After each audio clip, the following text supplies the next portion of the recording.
હવે આપણે આગળ જઈએ. હા, એક જ મિનિટ ધવલભાઈ. ભાવેશભાઈ, આજે તમે પણ રેકોર્ડિંગ કરજો હા, કારણ કે મારી પાસે એક જ ગેઝેટ છે ને કદાચ કોઈકનો ફોન આવે તો પાછું ડિસ્ટર્બન્સ ના આવી જાય એટલા માટે. હા હા હા, sure sure. Thank you.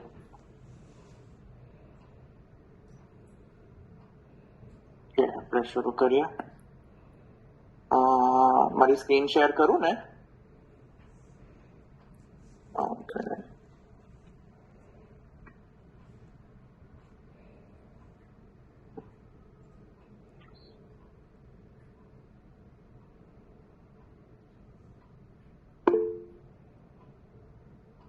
Screen share કરવાની જરૂર છે ખરી કે એમને એમ જ લવ બધાની જોડે છે ને? મારી પાસે તો છે, લગભગ ઘણા પાસે છે. હા, તો પછી એમને એમ જ કરીએ છીએ આપણે, બરાબર? કારણ કે પછી મને બહુ ડિફિકલ્ટી થાય છે જોવામાં. ઓકે, તો આપણે આગળ જઈએ. સાકાર બ્રહ્મવાદૈક સ્થાપક વેદ પારગ. એમાં આપણે સાકાર બ્રહ્મવાદૈક સ્થાપક વેદ પારગ સાથે જે નામદ્વય છે એની આપણે ટીકા શ્રી ગોકુલનાથજીની લઈ રહ્યા હતા. એમાં અક્ષણવતામ ફલમિદમ ઇત્યાદિ શ્લોક લઈને અને પછી આપણે પણ જોયું કે બ્રહ્મણો અલૌકિકત્વાત ચક્ષુરાદિના લૌકિક પ્રમાણત્વાત ન ચક્ષુરાદિ ગમ્યત્વ. આ આપણે પર ચર્ચા આપણે કરી હતી લાસ્ટ ટાઈમ. હવે આપણે આગળ જઈએ. કઈ લાઈન થી આપણે આગળ જઈએ? તો તાસ્તુ સ ઈક્ષાન ચક્રે. ક્યાંથી? એ લાઈન થી શરૂ કરવાની છે ને? હા હા હા. આસ્તુ. હા. તાહાતુ સ ઈક્ષાન ચક્રે તસ્માદ એકાકી ન રમતે સ દ્વિતીયમ ઐચ્છત સહેતાવાનસ સહેતાવાનાસ ઇતિ સાકારત્વમેવ નિરૂપયંતિ.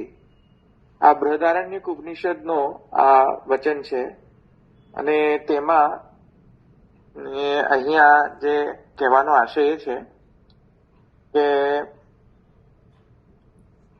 જો તમે શ્રુતિ વચનને રિફર કરો તો એમાં એક સેકન્ડ, શ્રુતિ વચનોમાં એક આપણે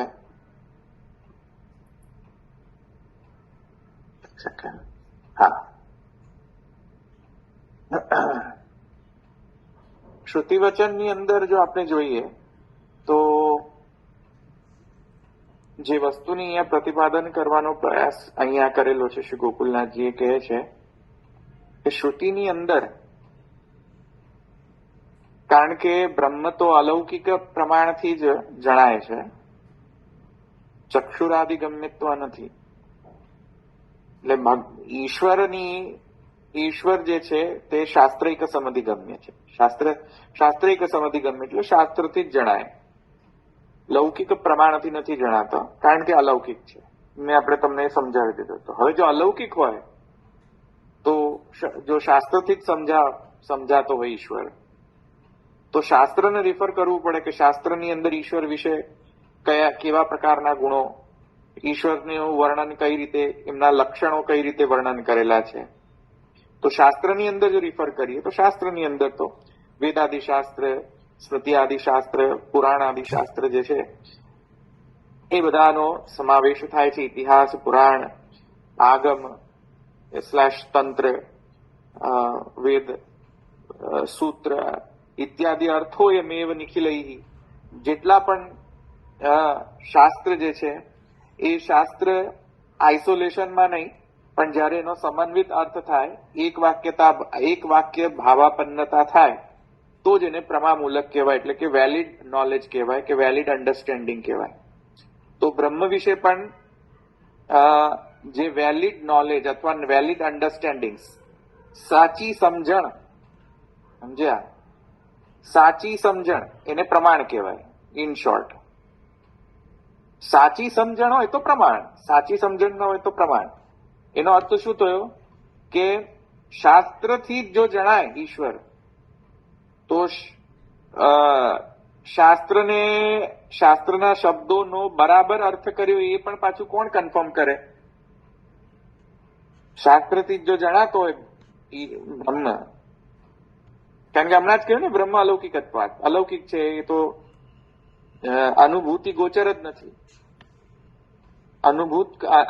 એની અનુભૂતિ કરીને તો તમે જાણી નહીં શકો, તો શાસ્ત્રથી જાણો. શાસ્ત્રથી જાણો તો શાસ્ત્રની અંદર પણ પાછી એ જ પ્રોબ્લેમ કે શાસ્ત્રની અંદર જે શબ્દો, વાક્યો, પ્રકરણ, ગ્રંથ ઇત્યાદિ જે છે, હવે એને તમે વાંચવાથી સમજમાં આવતું નથી. પાછું વાંચી તો લો તમે શાસ્ત્ર, પણ એ વાંચ્યા પછી પણ સાચી અન્ડરસ્ટેન્ડિંગ થાય છે એની શું ખાતરી? પ્રમામૂલક છે કે નહીં? તમે સમજ્યા ને? પ્રમામૂલક એટલે પ્રમાજનક એટલે શું? કે જેના દ્વારા સાચી સમજણ ઉત્પન્ન થાય. કોનામાં? આપણામાં, બુદ્ધિની અંદર. આપણી બુદ્ધિની અંદર સાચી સમજણ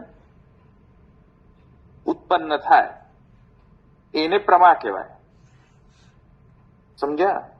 તો સાચી સમજણ કઈ ગણે? વાંચવાથી તો સમજમાં આવતું નથી બધું, સાચી સમજણ આવતી નથી. કોઈ લોકોને વાંચવાથી ખોટી સમજણ પણ ઉત્પન્ન થઈ જાય. તો હવે શાસ્ત્રને વાંચવાથી સાચી જ સમજણ આવશે બ્રહ્મના વિશેની ખાતરી શું? આ પ્રોબ્લેમ છે. કઈ રીતે શાસ્ત્રનું અધ્યયન કરવું જોઈએ જેથી સાચી સમજણ જ આવે, ખોટી સમજણ ના આવી જાય?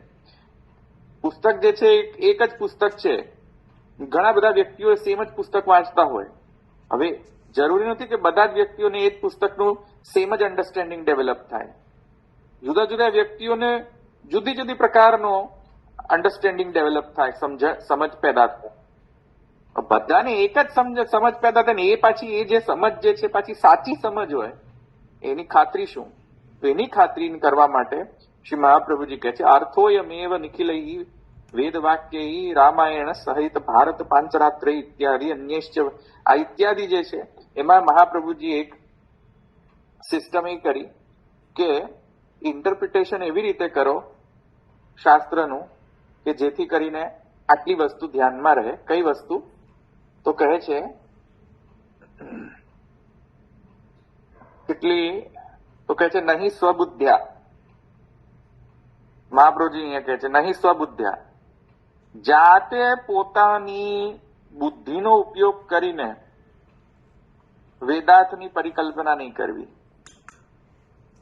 તો મને શું લાગે છે, મને શું સમજાય છે, મારી સમજ છે એ પ્રમાણે હું વેદાંતની પરિકલ્પના કરું, એમ નહીં.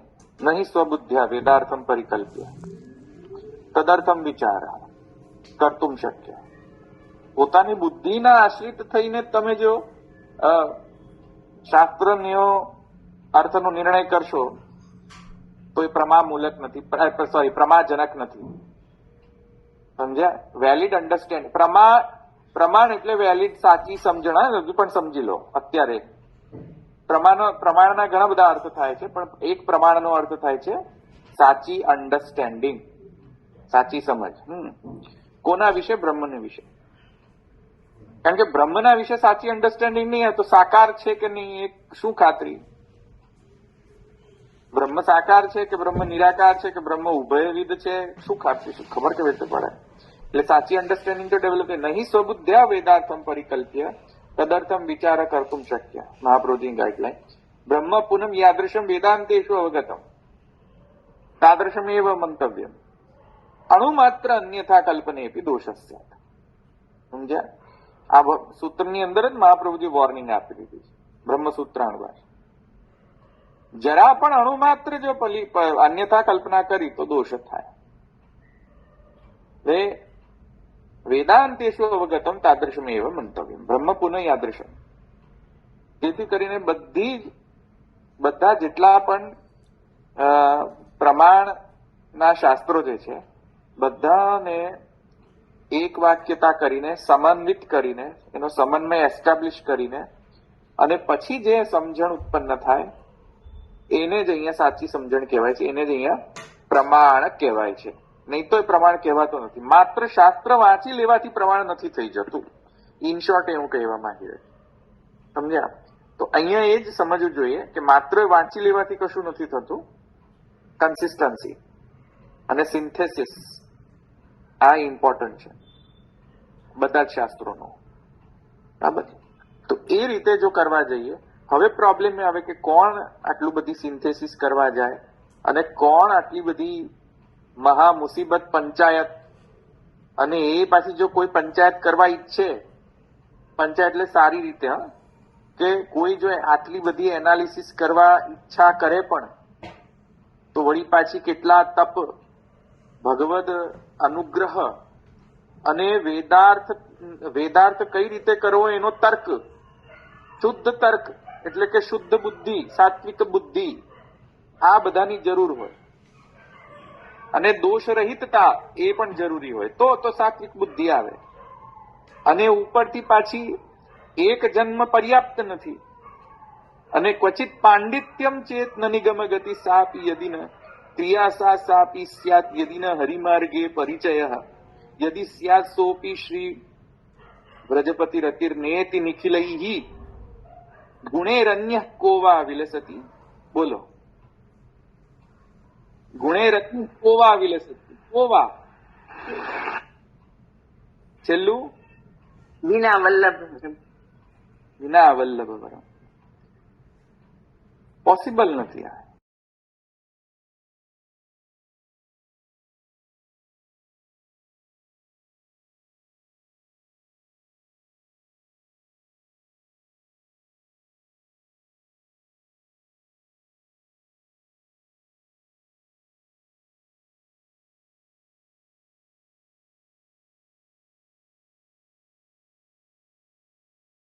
હવે અવાજ મ્યુટ કરો.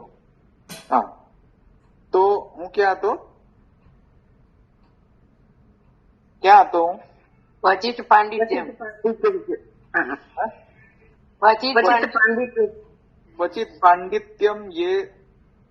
ક્વચિત પાંડિત્યમ ચેત ન નિગમ ગતિ સાપી યદિન યદિ સ્યાત સોપી શ્રી વ્રજપતિ રતિર્નેતિ નિખિલૈ ગુણેરન્ય કોવા વિલસતી વિના વલ્લભવરમ.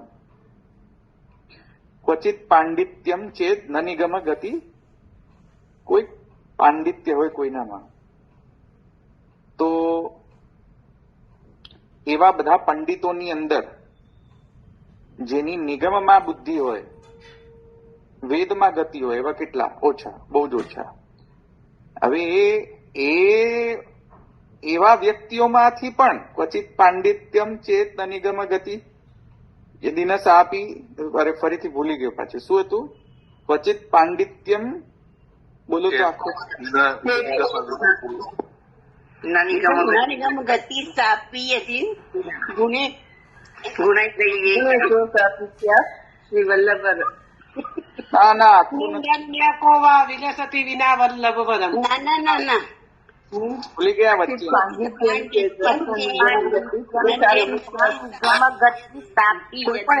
બોલો ને. ક્રિયા સોપી સ્યાત. ક્રિયા સાપી સ્યાત. માર્ગે પરિચય ગુણેરન્ય કોવા વિલસતી વિના વલ્લભ વરમ. હા, તો આ બધા પંડિત જન હોય એમાંથી કેટલા વેદને જાણનારા.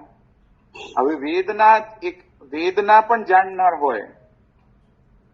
નિગમ ગતિ સાપી યદિ સ્યાત સોપી શ્રી વ્રજપતિ રતિર્નેતિ નિખિલૈ. વેદાર્થ જાણતા હોય પ્રોપર, પણ વ્રજપતિની અંદર રતિ ના હોય પાછી, તો પ્રોબ્લેમ છે ને. એટલે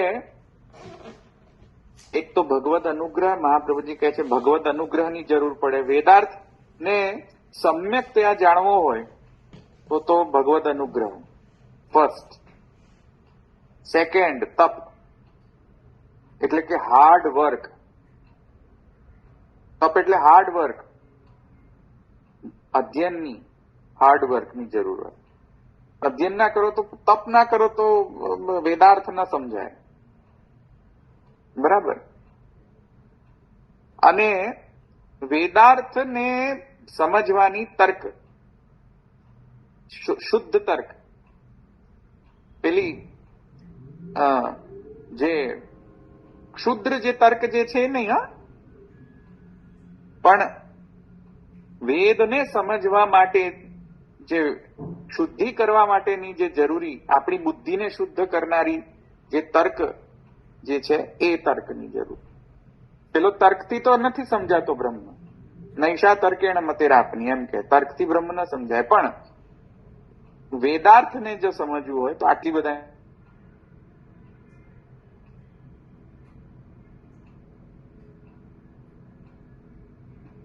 આયુષ્ય કેટલું ઓછું અત્યારે મનુષ્યોનું. હવે ઉપરથી પાછી ક્વચિત પાંડિત્યમ ચેતન નિગમ ગતિ સાપી યદી સ્યાત સોપીશી. આ પ્રોબ્લેમ પાછી કે આટલા બધા પંડિતો એમાંથી નિગમ ગતિ કેટલાની? કોઈની નહીં, તો બહુ ઓછાની.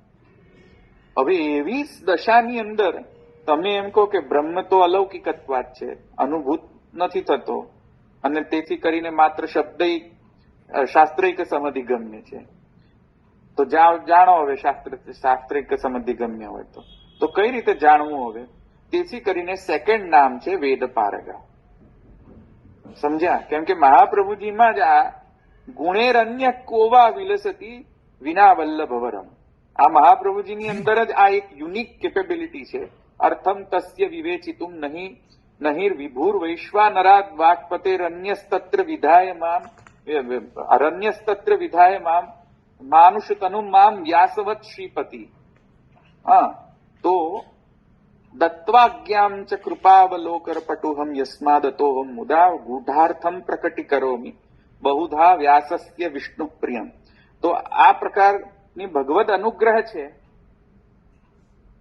અને તેથી કરીને ભગવદ આજ્ઞાના કારણે આ સર્વ જે છે સામર્થ્ય જે છે અને સ્વયં જે છે એ અગ્નિશ્ચકાર તત્વાર્થ દીપમ ઇત્યાદિવત જે વૈશ્વાનરા પુરુષોત્તમ જે છે સાક્ષાત, તેથી કરીને તેઓ જે છે એ આ સર્વ વેદાર્થનો જે સમ્યક જે અર્થ જે છે વિચાર શ્રી મહાપુરુષજી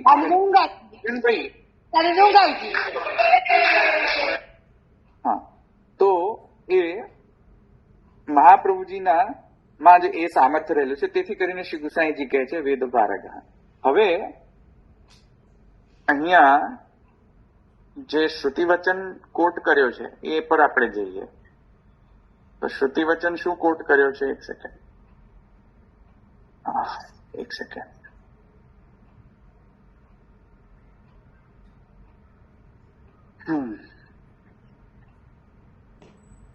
શું કહે છે? જો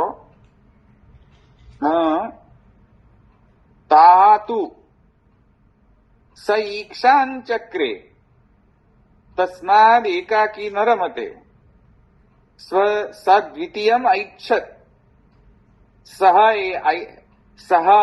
એતાવાન આસ ઇતિ સાકારત્વમ એવ નિરૂપયંતી. હવે જો આનું ટ્રાન્સલેશન કરું તો તમે જણાવો. હવે તમે મને કે અહીંયા સાકારત્વ કઈ રીતે આવે છે?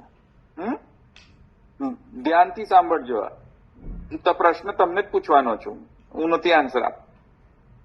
અહીંયા શ્રી ગોકુલેશજી કહે, અહીંયા ગોકુલેશજી એમ કહે છે કે સ ઈક્ષાન ચક્રે, બૃહદારણ્યક ઉપનિષદની અંદર જે છે એમાં શ્રુતિ એમ કહે છે કે તેણે ઈચ્છા કરી. ઈક્ષાન ચક્રે, શું કરવાની ઈચ્છા કરી? સો કામયત, શું કામના કરી? તસ્માદ એકાકી ન રમતે ઇત્યાદિ. એ એક હતો, તેણે અનેક થવાનો વિચાર કર્યો, એક થઈને તે રમણ ન કરી શકે. તસ્માદ એકાકી ન રમતે, તેથી કરીને સ્વદ્વિતીય, તેથી કરીને પોતે સેલ્ફ રેપ્લિકેટ થવાની, એકમાંથી અનેક થવાની બહુભવન ઈચ્છા પ્રકટ કરી. સદ્વિતીયમ ઈચ્છત સહ એતાવાન આસ, અને તે તેવો થઈ ગયો. બરાબર? આ એકમાંથી અનેક પછી થઈ ગયો. હવે આ બૃહદારણ્યક ઉપનિષદની અંદર આ જે કહ્યું એમાં સાકારત્વ ક્યાંથી આવે છે? અહીંયા સાકાર હોય તો ડિવાઈડ થાય ને ભાઈ. બોલો. નિરાકાર માંથી ડિવિઝન કેવી રીતના ખબર પડે ને થાય કેવી રીતના? હા બોલો બોલો, બીજા લોકો પાર્ટિસિપેટ કરો, બોલો કઈ રીતે આવે? તો એકાકી ન રમતે ત્યાંથી જ આવી જાય ને. એકમાંથી અનેક થવાની કેવી રીતે સાકારત્વ તો કઈ રીતે પ્રૂવ થાય છે એ કહો ને. સાકારત્વ કઈ રીતે આવી રહ્યું છે આની અંદર એ કહો. એટલે ઈચ્છા કોણ કરે? ભાવેશભાઈ તમે નહીં, બધાને બીજા બધાને બોલો બીજા બધા બોલો. પાર્ટિસિપેટ. ઈચ્છા કોણ કરે? બરાબર છે. તે એકમાંથી અનેક થઈ ગયો. હા, એક મિનિટ, હરીશભાઈ જ બોલે. હરીશ. હા, એકમાંથી એક એ અનેક થઈ ગયો અને અક્ષર બ્રહ્મ રૂપે એટલે કાળ કર્મ સ્વભાવ રૂપે એ પોતે જ બની ગયો. એટલે એ રીતે જોઈએ તો એકમાંથી અનેક થઈ ગયો. એકમાંથી ક્વેશ્ચન એ નથી એકમાંથી અનેક કેમ થયો, ક્વેશ્ચન એ નથી. ક્વેશ્ચન શું છે? આ જે શું કહ્યું કે બ્રહ્મ કેવો છે? એક મિનિટ, પ્રશ્ન એ છે, હમણાં ગોકુલેજી એમ કહ્યું કે બ્રહ્મ સાકાર છે કે નિરાકાર છે કે ઉભય છે, ખબર કેવી રીતે પડે? અનુભૂતિ તો ખબર નહીં પડે, શાસ્ત્રમાં રિફર કરવું પડશે. ઠીક, શાસ્ત્રમાં લખેલું છે જુઓ. શાસ્ત્રમાં કહ્યું છે કે સ ઈક્ષાન ચક્રે સ એકાકી ન રમતે સદ્વિતીયમ ઈચ્છત સહ એતાવાન આસ. હવે એની અંદરથી મને એમ કહો કે આ જે લખાણ છે તેમાં શબ્દો કેવા, ચયન કેવો છે શબ્દોનો એ મને કહો. અને આ લખાણ સાંભળી લો, અને એમાંથી તાત્પર્યાર્થ શું નીકળે છે એ મને કહો. અને એના કારણે સાકારત્વ કઈ રીતે આવી રહ્યું છે એ લોજિકલી મને તર્કપૂર્વક મને કહો. તર્ક આપો કે આ સાકાર કેમ કરી શકે, નિરાકાર ન કરી શકે? ના કરી શકે, નિરાકાર ના કરી શકે ભાઈ. હા, શું નહીં કરી શકે નિરાકાર? બોલો. એકાથી ન રમતું તો ક્યાંથી નિરાકાર ના કરી શકે? નિરાકાર કેવી રીતે મીનાબેન તમે એક મિનિટ એક one at a time. Meenaben બોલી લો પેલા. મીનાબેન ચૂંટાઈ બોલી લો. એકાકી ન રમતે હમ તો એમાં તો બેની ઈચ્છા કરી દ્વિતીય ઈચ્છતે તો હવે એમાં સાકારત્વ જ આવે ને, નિરાકાર નહીં કરી શકે? ન કરી શકે ને. કેમ? એ તર્ક નહીં આપી શકે. ચાલો યોગીની બેન. એક માંથી બે થવું હોય, હા. નિરાકાર એક માંથી બે થાય તો how you are going to know કે એક માંથી બે થાય? જે સાકાર હોય એ દેખાય એક માંથી બે થાય તો જ ખબર પડે ને.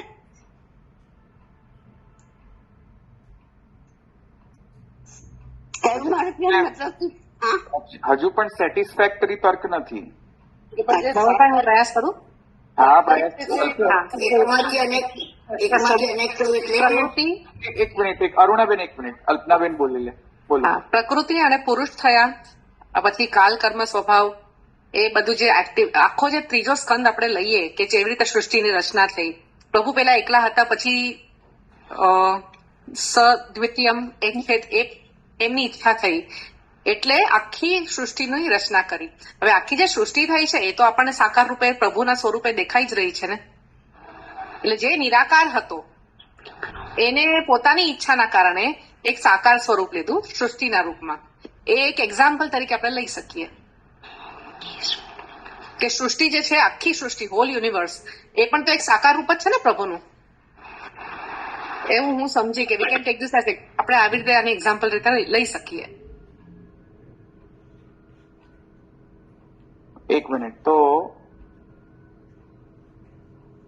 એટલે આખી સર્ગલીલાની જે પૂરી પ્રક્રિયા છે એ બધું ગણીને જો આપણે લઈએ તો એમ ન લઈ શકીએ.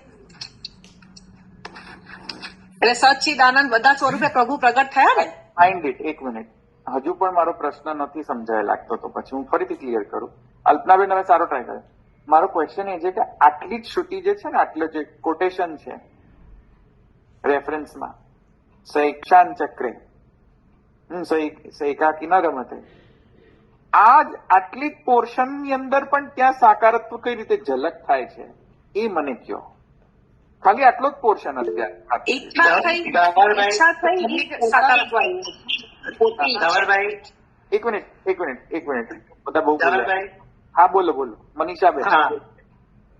હા, આપણે આંતર રમણ તો એ કરી જ રહ્યા હતા, પણ જયારે એમને બાહ્ય રમણ કરવાની ઈચ્છા થઈ ત્યારે ઓછામાં ઓછા 2 જણ હોવા જોઈએ અને બાહ્ય રમણમાં સાકારત્વ જરૂરી છે. ચાલો ઠીક. એમની પોતે જ ઈચ્છા કરીને સ્વેચ્છા ઈચ્છા કરી. પણ મને ઈચ્છામાં કોઈ રસ નથી, મને સાકારત્વમાં રસ છે. તમે એમ પ્રૂવ કરો મને કે આ શ્રુતિ વચનથી સાકારત્વ સિદ્ધ થાય છે. હજુ પણ સમજો. ધવલભાઈ હું કઈક કહું મારી બુદ્ધિ પ્રમાણે. બ્રહ્મનું જ્ઞાન તેનાથી જ થાય. નિશાબેન બ્રહ્મનું જ્ઞાન એનાથી જ થાય. બોલો. એકમાંથી અનેક થવાની એક મિનિટ અરુણાબેન. હા નિશાબેન બોલો. રમાયતી કહ્યું છે એટલે રમણ ક્યારે કરી શકે? ઇન્દ્રિયો હોય તો રમણ કરી શકે. Very good. ઇન્દ્રિયો માટે એને સાકારત્વ કહે. There you go. આ લોજિક હું ફાઇન્ડ કરતો હતો કે તમે આ લોજિક આપો છો કે નહીં. There you go. આવું સ્પષ્ટતા પૂર્વક બોલવાનું. મને શ્રુતિની અન્ડરસ્ટેન્ડિંગ નહીં જોઈતી, શ્રુતિની સમજાવો મને. શબ્દો પિકઅપ કરો અંદર. શ્રુતિએ શબ્દો કેવા વાપર્યા છે અને એ શબ્દ જે છે, જેમ કે રમતે શબ્દ, તો રમણ તો કઈ રીતે થાય? આ તમે હમણાં બેને સમજાવ્યું ને, નિશાબેને. કોઈ તો રમણ કરવા માટે મલ્ટિપલ ફોર્મ્સ જોઈશે. મલ્ટિપલ ફોર્મ્સ, ઊંચા નીચા ફોર્મ્સ જોઈશે, ડાયવર્સ ફોર્મ્સ જોઈશે, ડાયવર્સ નેમ્સ જોઈશે. નામ, રૂપ, કર્મ ની મલ્ટિપ્લિસિટી હોય, ડાયવર્સિટી હોય, વિવિધતા હોય. ગુજરાતીમાં જેને કે વૈવિધ્યતા. વિવિધતા ના હોય તો રમણ જ નહીં થાય. બધું સેમ ટુ સેમ જ હોય તો રમણ જ પોસિબલ નથી, રમતે જ પોસિબલ નથી. રમતે પોસિબલ કરવું હોય તો વિવિધતાની જરૂર છે. હવે વિવિધતા મિથ્યા હોય યા તો સત્ય હોય. તો બ્રહ્મની વિવિધતા સત્ય છે કે મિથ્યા છે? શંકરાચાર્ય જેમ કે મિથ્યા છે. વિવિધતા મિથ્યા છે, એકતા સત્ય છે. તો અહીંયા શબ્દનો પ્રયોગ છે રમતે. તો ત્યાં શ્રુતિનો અર્થ મારે એમ કરવો પડે કે આ લક્ષણા અર્થ કરવો પડે કે બ્રહ્મની અંદર રમણ તો પોસિબલ નથી, પણ ચાલો લક્ષણા કરો. તો લક્ષણા મહાપ્રભુજી ના પાડી રહ્યા છે કે લક્ષણા જ્યાં સુધી અભિધાર્થ થતો હોય ત્યાં સુધી લક્ષણા નહીં કરવી. સમજ્યા? તો રમતે શબ્દ જે છે એની ઉપર ભાર દેવાનો. પહેલા તો ફર્સ્ટ સાકૃતિ હોય તો રમતે થઈ જાય. અને સાકૃતિનો અર્થ માત્ર એટલો નહીં ગણવાનો કે આકાર સહિત, એટલો નથી સીમિત અર્થ. સાકૃતિનો અર્થ છે કે ગુણ સાથેનો પણ હોય, વિશેષ જ્ઞેય હોય, ગુણ વાળો હોય, ધર્મ વાળો હોય. એ પણ સાકૃતિની અંદર કોટીમાં જ આવશે બધું જ. સમજ્યા ને? હા તો ધવલભાઈ સોરી, આ ઈક્ષાન ચક્ર એ પણ ઈચ્છા થઈ, એ પણ તો સાકારત્વ હતું. મેં આપને કહ્યું હતું. પરફેક્ટ. બોલો તો બોલો, મને રીઝન આપો. મેં આપને પહેલા જ કહ્યું હતું કે ઈક્ષાન ચક્ર એટલે ઈચ્છા થઈ એટલે સાકાર હોય એને જ ઈચ્છા થાય, એમ આપને મેં કહ્યું હતું. તમે કહ્યું હતું. અચ્છા ઠીક. પણ હજુ વધારે સોલિડ થોડુંક આપો ને. ઈક્ષાન ચક્ર બરાબર છે, ડિઝાયર કોને થાય? સાકૃતિ ના હોય તો ડિઝાયર કેવી રીતે થાય? સમજ્યા ને? ઈક્ષાન ચક્ર. જો બ્રહ્મ નિર્ધર્મક હોય, નિર્ગુણ હોય, નિર્વિશેષ હોય, કંઈ જ કરવામાં સમર્થ ન હોય તો ઈક્ષાન ચક્ર કઈ રીતે? ઈક્ષાન ચક્ર એટલે ઈચ્છા કરવી. તો ઈચ્છા કરવી એમાં તો કંઈક તો સધર્મકતા આવી ને. ઈચ્છા કરવી એ પણ એક ધર્મ છે કે નહીં? સમજ્યા કે નહીં? ઈચ્છા કરવી એ પણ પાછી ધર્મ છે. ઈચ્છા થવી એ પણ પાછો ધર્મ છે. સો કામયત, કામના થવી ધર્મ છે. સમજ્યા ને? તો આવા શબ્દોથી સાકારતા સમજાઈ રહી છે આપણને. જો શબ્દોનો ચયન જો હજુ પણ દરેકે દરેક શબ્દ પર ભાર દો શ્રુતિનો. એની ક્લિનિકલ એનાલિસિસ કરી દો, સર્જિકલ એનાલિસિસ કરી દો, તો તમને ખબર પડશે કેમ ત્યાં સાકારત્વ આવી રહી છે. હજુ કરો, હજુ આગળ જો, હજુ બીજા શબ્દો છે. ઈક્ષાન ચક્ર, એમાં બીજું પણ આપ્યું છે ધવલભાઈ હા. કે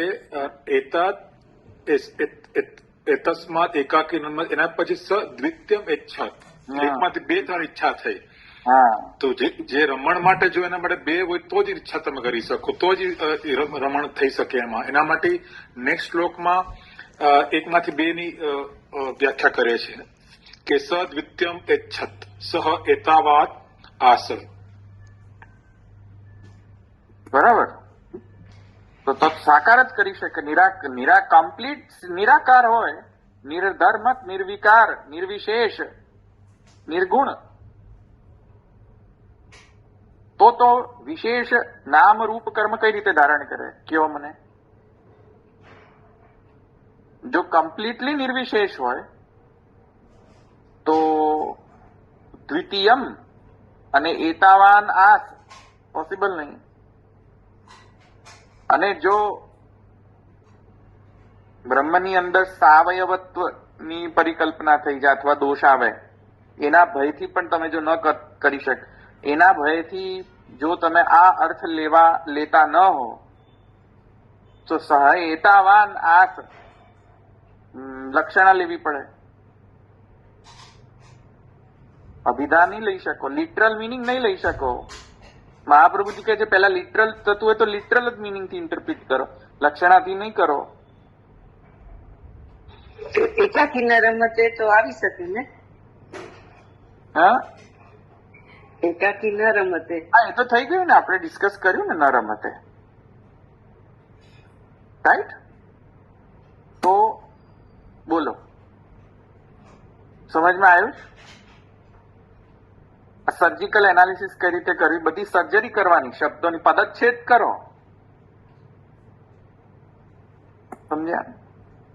પદચ્છેદ કરો, પદ નિર્દેશ કરો, જોવો શબ્દોનો ચયન કેવો છે, પૂર્વ અપર શબ્દોનો ચયન કેવો છે, પૂર્વ અપર વાક્યોનો સમન્વય કરો, પ્રકરણાર્થ કરો, તો સમજાય કે અહીંયા તો સાકારત્વમેવ નિરૂપયંતી. નહીં તો ઈક્ષાન ચક્ર કે નહીં. તસ્માદ એકાકી ન રમતે સદ્વિતીયમ ઈચ્છત, ઈચ્છા જ ન કરી શકે. જે નિરાકાર હોય ઈચ્છા જ ન કરી શકે. કઈ રીતે કરે? નિરાકાર શબ્દનો અર્થ મેં તમને કહ્યું હતું ને, યાદ છે ને, ખાલી આકાર રહિત હોવું એટલું જ નહીં. હા, નિરાકારની અંદર બધી રેન્જ લઈ લેવી. નિર્વિશેષ, નિર્ગુણ, નિરાકાર, નિર્ધર્મક, 4 લઈ લેવા નિરાકૃતિની અંદર.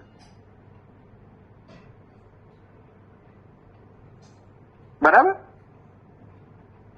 ક્લિયર થયું? છે કોઈ પ્રશ્ન અહીંયા? જી ક્લિયર, સુંદર. હવે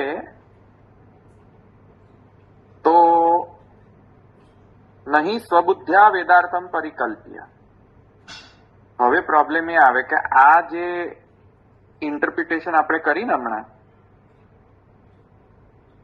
જેમ કે શબ્દનો આપણે ચયન કરીને કર્યો, તર્ક વિચારથી કર્યો કે જો આમ હોય તો આમ તર્ક કઈ રીતે હોય, ને આમ હોય તો આમ તર્ક કઈ રીતે હોય. આ એક્સરસાઇઝ હમણાં કરી ને આપણે, એ સ્વબુદ્ધ્યા કરી કે વેદાર્થ તર્ક, વેદાનુકૂલ તર્ક કર્યો? વેદાનુકૂલ. કેવી રીતે સમજણ પડી કે આ વેદાનુકૂલ જ છે તર્ક? શાસ્ત્રોથી. ગેરંટી કેવી રીતે આપો કે આ વેદાનુકૂલ જ છે? શાસ્ત્રોથી. નહીં, પણ શાસ્ત્ર આપણે બધા તો ભણ્યા નથી. આ તો મેન તમે અહીંયા 15 મિનિટની અંદર ડિસાઈડ કરી દીધો નિર્ણય. શ્રુતિના પ્રમાણથી.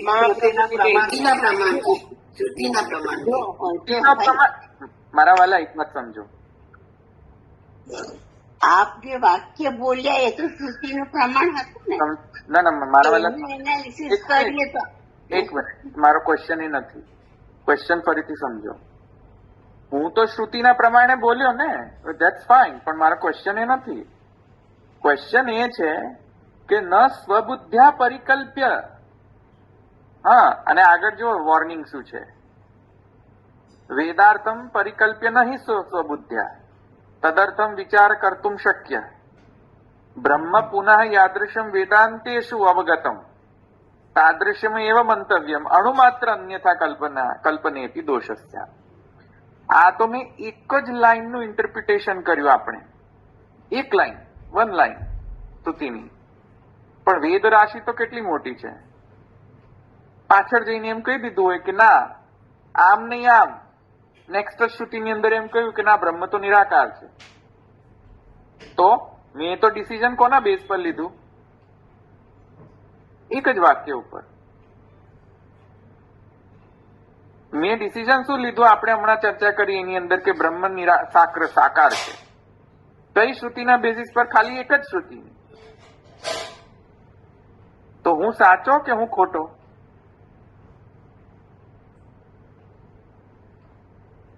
બોલો, સાચો કે ખોટો? તમે સાચા, હા, ભલે વિરુદ્ધ, હા, બે વિરુદ્ધ શ્રુતિઓ પણ આવી શકે છે ને. નહીં હું સાચો એટલે કે કોઈ આવી રીતે ઇન્ટરપ્રિટેશન કરે શાસ્ત્રનો કે એક જ લાઈન લઈ લે, ખાલી બૃહદારણ્યક ઉપનિષદ એક જ લાઈન મારા વાલા, અને એક જ લાઈન ની અંદર એમ સિદ્ધ કરી દે કે સાકાર બ્રહ્મવાદ, તો ચાલે? ના ચાલે. ના ચાલે. રાજાને ભાગ ત્યાગ પ્રમાણે થઈ જાય ને. ના ચાલે. એક લાઈન ઉપરથી તમે આખો વેદાર્થ પરિકલ્પના કઈ રીતે કરી શકો? બોલો. સમગ્ર વેદાર્થની પરિકલ્પના એક જ લાઈન ઉપર કઈ રીતે કરી શકો? ના કરી શકાય. સમજ્યા ને? તેથી કરીને મહાપ્રભુજી કહે છે કે સિસ્ટમેટિક સિન્થેસિસ એટલે કે સમન્વય બધા જ વેદાર્થ, સમગ્ર વેદાર્થનો એનાલિસિસ, વિચાર કરવો જોઈએ. અને એ વિચાર બ્રહ્મસૂત્રાનુભાષ્યમની અંદર સિસ્ટમેટિકલી મહાપ્રભુજીએ કરેલો છે. બરાબર? એ વિચાર શૈલીને નો ઉપયોગ કરીને અને પછી જ્યારે તમે કોઈ એક સિદ્ધાંત પર આવો ત્યારે અને એમાંય પાછા આટલા બધા ક્રાઇટેરિયા હોય છે કે નહીં સ્વબુદ્ધ્યા પરિકલ્પ્ય વેદાંત વિચાર વગેરે વગેરે વગેરે, ત્યારે તમને બરાબર જ્ઞાન થાય. નહીં તો એક વાક્યથી લાલજી નથી જીતી જતા, સમજ્યા? આ તો શ્રી ગોકુલેશજીએ વ્યાખ્યાની અંદર આપણને સપોર્ટ રહે તેથી કરીને કહ્યું છે, પણ આ જર્નલિઝમ નથી. આ જર્નલિઝમમાં શું હોય કે કોઈ પોલિટિશિયને કહી દીધું હોય ને, આખી સ્પીચ આપે એની અંદરથી એક વાક્ય જો કોન્ટ્રોવર્શિયલ વાક્ય બોલી દીધું ને તો એને કાઢીને અને પછી જર્નલિસ્ટ જે છે, ટીવી વાળા એન્કર્સ જે છે ચલાવતા રહે, પછી આઉટ ઓફ કોન્ટેક્સ્ટ સંદર્ભની બહારની વસ્તુઓ ચલાયા કરે. અરે પણ આગળ શું કહ્યું તું બાપડાએ, પાછળ બાપડાએ શું કહ્યું તું, વિષય શું ચાલી રહ્યો હતો, કયા મંચ ઉપર બેને કોને કહી રહ્યો હતો, એની કોઈ જ વિચાર નહીં. પેલા જર્નલિસ્ટની જેમ વચ્ચે જે કોન્ટ્રોવર્શિયલ સ્ટેટમેન્ટ હોય એ સ્ટેટમેન્ટ ચલાયા કરે રિપીટેડલી ટીવીની અંદર, અને એને બધા પછી બધા પ્રોટેસ્ટ કરવાનું શરૂ કરે એના એટલા જ નિવેદનમાં. એવું ન થવું જોઈએ, સમજ્યા? એટલે આ એક મહાપ્રભુજીની ગાઈડલાઈન છે કે નહીં સ્વબુદ્ધ્યા પરિકલ્પ્ય. બરાબર? એક મિનિટ, હા, ક્યાં ગયું? નહીં સ્વબુદ્ધ્યા પર વેદાર્થમ પરિકલ્પ્ય તદર્થમ વિચાર કર્તુમ શક્ય બ્રહ્મ પુનઃ યાદૃશમ વેદાંતેષુ અવગતમ તાદૃશમેવ મંતવ્ય અણુમાત્ર અન્યથા કલ્પનેતિ દોષસ્ય. આ થોડુંક આપણે બચીને રહેવું જોઈએ. હા, એટલે કે ઇન્ટરપ્રિટેશન, સમગ્ર ઇન્ટરપ્રિટેશન કોઈ પણ વસ્તુનું કરો તો આટલી બધીની ટેક. હવે પ્રોબ્લેમ આવે કે આપણામાં તો એ કેપેબિલિટી જ નથી કે આટલા સમગ્ર વેદ રાશિનો અને પુરાણ ઇત્યાદિ સમગ્ર શાસ્ત્રોનો એકાર્થ વિચાર સમન્વયાર્થ કરીએ. તેથી કરીને હેલ્પલાઇન કઈ છે આપણી? હેલ્પલાઇન કઈ છે આપણી? હા પ્રભુજી. વેદપારક હેલ્પલાઇન, સમજ્યા? વેદ પારક, હા. બરાબર. એટલે અહીંયા ગોખલેશજી કહે છે કે વેદપારક જે છે આપણી હેલ્પલાઇન છે, નહીં તો આ પોસિબલ નથી. આ એક લાઈન થી, એક જ સ્ટેટમેન્ટ થી તમે સાકાર બ્રહ્મવાદ નહીં સમજી શકો, સમજ્યા? આ જસ્ટ પ્રમાણથી કહેવાય ને, ચાર પ્રમાણ વેદ, બ્રહ્મસૂત્ર, ગીતા અને ભાગવત ના પરથી.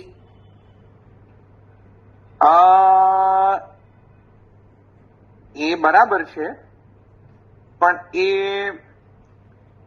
બિગિનર્સ સ્ટેજમાં જ્યારે કોઈ સમન્વય કરવાનું હોય તો સ્ટાર્ટિંગ પોઈન્ટ અહીંયાથી કરો. આજે તમે 4 બોલ્યા ને તે,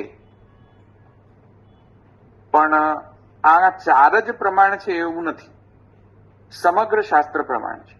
અને એમાંય પાછું વાત ધ્યાનમાં લો, 4 પ્રમાણ છે. આજે પ્રમાણ ચતુષ્ટય. પ્રમાણ ચતુષ્ટય, પણ પ્રમાણ ચતુષ્ટય જે છે એનો ઉપયોગ શું એ સમજો. આપણામાં પ્રમાણ ચતુષ્ટય જે છે એનો ઉપયોગ શું છે? ઉપયોગ એ છે કે સમગ્ર શાસ્ત્રના અધ્યયન તમે જો કરી ન શકતા હો તો બીજો શું ઓપ્શન છે? તો મહાપ્રભુજી કહે છે ભાઈ ટુ સ્ટાર્ટિંગ પોઈન્ટ કઈથી કરવાનું? તો ભાઈ તમે આખી વેદ રાશિ તો ભણી નહીં શકવાના, તો સ્ટાર્ટિંગ કઈ રીતે કરવું? મારે સ્ટાર્ટિંગ આ રીતે કરો, પ્રમાણ ચતુષ્ટયથી. પણ પ્રમાણ ચતુષ્ટય જ છે એવું જરૂરી નથી, સમજ્યા? પ્રમાણ તો બધા સર્વશાસ્ત્ર અર્થો એમ નિખિલઈ સર્વશાસ્ત્ર પ્રમાણ છે. અચ્છા, એની અંદર પણ તમે 4 વાંચી લો. તમે ગીતા, બ્રહ્મસૂત્ર, વેદ, ગીતા, બ્રહ્મસૂત્ર, ભાગવત 4 તમે વાંચી લો. વાંચવાથી પ્રમાણ નથી થતું, કેવલ વાંચી લેવાથી. સમન્વિત અર્થ થવો જોઈએ, કન્સિસ્ટન્ટ મીનિંગ ડિરાઈવ કરવો જોઈએ, તો એ પ્રમામૂલક થાય, પ્રમાજનક થાય. એ તો પછી કેવી રીતે? વેદ, ગીતા, બ્રહ્મસૂત્ર અને ભાગવત કેટલા વર્ષો લાગે? એમાં પાછું કન્સિસ્ટન્ટ સિન્થેસિસ કરવાની. પાછી એક વાક્ય બીજા વાક્યથી કોન્ટ્રાડિક્ટ ના, વિરુદ્ધ ન જતું હોવું જોઈએ, એવી અન્ડરસ્ટેન્ડિંગ ના ડેવલપ થવી જોઈએ. સમજ આપણી એવી શુદ્ધ સમજ એવી ડેવલપ થવી જોઈએ કે જેથી કરીને અહીંયા ગીતામાં લખેલો સ્ટેટમેન્ટ વેદના સ્ટેટમેન્ટથી વિરુદ્ધ જતી ના હોવી જોઈએ, એવી સમજ. હા, તો પછી ધવલભાઈ, આ પ્રમાણ ચતુષ્ટય સિવાય બીજી કઈ શાખાઓ? અરે કેટલા બધા પ્રમાણ ચતુષ્ટય. પ્રમાણ ચતુષ્ટય તો ખાલી 4. હા, એ તો બરાબર, પણ બાકીની બીજી બધી શાખાઓ એ રહસ્ય જાણતા હતા. શાખા નહીં, અનેક પ્રકારના બીજા વિવિધ શાસ્ત્ર છે, જેમ કે ઇતિહાસ શાસ્ત્રો પણ પ્રમાણ છે, આગમ શાસ્ત્ર, તંત્ર શાસ્ત્ર એ પણ પ્રમાણ છે. સ્મૃતિ, અહીંયા તો ખાલી એક જ સ્મૃતિનું નામ છે, ગીતા. યાજ્ઞવલ્ક્ય સ્મૃતિનું શું કરવું, મનુસ્મૃતિનું શું કરવું, એ બધા પ્રમાણ છે. તો સ્મૃતિશાસ્ત્ર, સમગ્ર સ્મૃતિશાસ્ત્ર પ્રમાણ છે.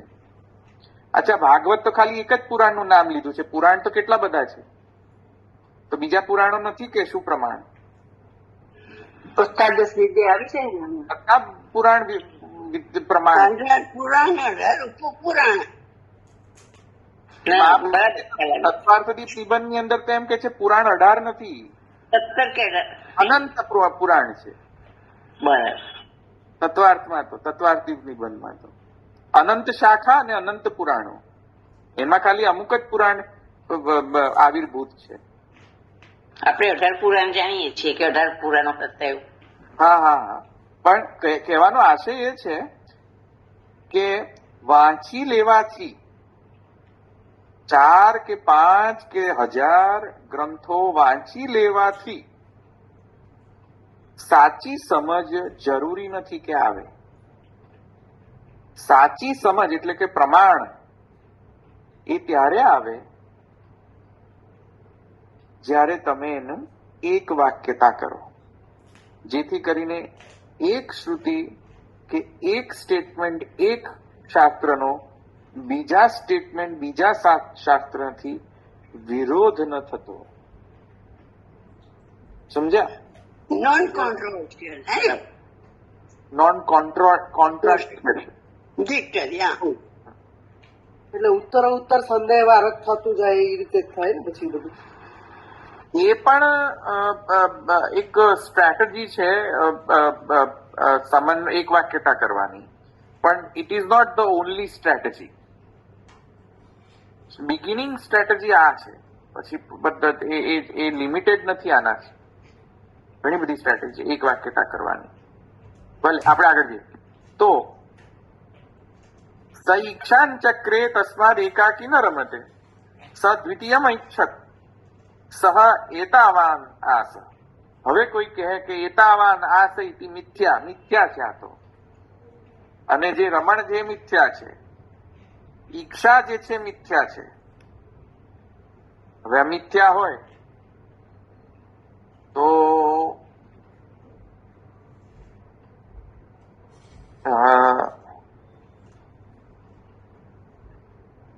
બીજી જે વેદમાં એક બીજી શ્રુતિ છે કે તત્ સૃષ્ટ્વા તદેવાનુપ્રાવિશત તत् અનુપ્રવિશ્ય સચ્ચાત્યચ્ચાભવત નિરુક્તંચ અનિરુક્તંચ નિલયનંચ અનિલયનંચ વિજ્ઞાનંચ અવિજ્ઞાનંચ સત્યંચ અનૃતંચ સત્યમ અભવત. દ્વે વાવો બ્રહ્મણ રૂપે મૂર્તંચૈવ અમૂર્તંચ મર્ત્યંચ અમૃતંચ સ્થિતંચ યચ્ચ સચ્ચ તચ્ચ ત્યચ્ચ. હવે આ જયારે કહે ત્યારે એમ કહે કે સત્યમ અભવત. કઈ છે આ તૈત્રી ઉપનિષદ ની અંદર છે આ કે તત્સૃષ્ટ્વા તદેવાનુપ્રાવિશત તદનુપ્રવિશ્ય. ત્યાં પણ વર્ણન છે કે મૂર્તંચ અમૂર્તંચ. તો મૂર્ત જો સર્વથા નિરાકાર હોય, સર્વથા નિર્ગુણ હોય તો મૂર્તંચ શબ્દનો અર્થ જે છે મૂર્ત છે એ શબ્દનો અર્થ લક્ષણા લેવો પડે. લક્ષણા કરવા તૈયાર નથી મહાપ્રભુજી. જ્યાં સુધી અભિધાર્થ થતો હોય ત્યાં સુધી લક્ષણા નહીં કરે. લિટરલ મિનિંગ પોસિબલ હોય ત્યાં સુધી ડાયલ્યુટ અર્થ જે છે લેવો નહીં. સમજ્યા કે નહીં? આ સમજાય છે આટલું કે ઇન્ટરપ્રિટેશન કરી રીતે?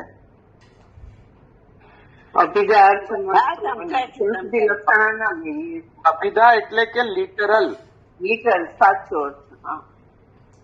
સાચો નહીં. રાઈટ એમ શબ્દકોશ પ્રમાણે વ્યાકરણ અને શબ્દ અને ધાત્વાર્થથી જે અર્થ થતો હોય તે જે વેદને જાણવાનું જે વ્યાકરણ, નિરુક્ત, નિઘંટુ વ્યાકરણ, જે વેદાંગ જે છે, ષડ અંગો જે છે, તત્વાર્થ નિબંધની અંદર વેદાંગ જે છે ને, સમજ્યા છે? નિરુક્ત, જ્યોતિષ, પછી અરણ્ય ના અરણ્ય નિરુક્ત, જ્યોતિષ, વ્યાકરણ, છંદ,